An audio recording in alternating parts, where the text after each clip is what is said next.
একটা হাদিস বলি, নবী সাল্লাল্লাহু আলাইহি ওয়াসাল্লাম বলেছেন, প্রথম যে ব্যক্তিকে দিয়ে জাহান্নাম উদ্বোধন করা হবে, প্রথম সেই ব্যক্তি একজন শহীদ। কে একজন? এই কথাটা শুনলে আবু হুরায়রা রাদিয়াল্লাহু আনহু ফিট লেগে পড়ে যেতেন। এই হাদিসটা যখন তিনি বলতেন, বর্ণনা করতেন, তখন অজ্ঞান হয়ে পড়ে যেতেন। প্রথম জাহান্নাম উদ্বোধন করা হবে তাকে, যাকে দিয়ে সে একজন শহীদ। আল্লাহ বলবেন, তুমি কেন কি করেছো পৃথিবীতে? সে বলবে, আমি শহীদ হয়েছি।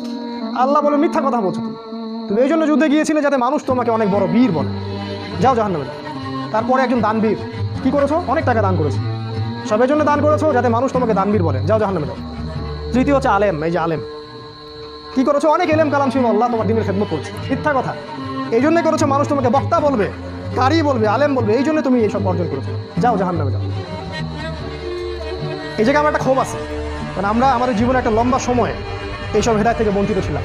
আমাদেরকে এগুলো কেউ শিখায়নি, স্কুলে না, কলেজে না, মাদ্রাসায় না, বিশ্ববিদ্যালয়ে, কোথাও না। কোনো জায়গায় এগুলো নিয়ে কোনো কথা হয় না, কোনো বই লেখা হয় না, কোনো থিসিস হয় না, সাবজেক্টই নাই। খালি মনে হচ্ছে ওই রফুল ইদাইন করো আর জোরে আমিন বলো আর বুকে হাত বাঁধো আর এগুলো নিয়ে মারামারি করো, কাটাকাটি করো আর মসজিদ ভাগ করো, এটা জিহাদ করতেছে আল্লাহর কথায়।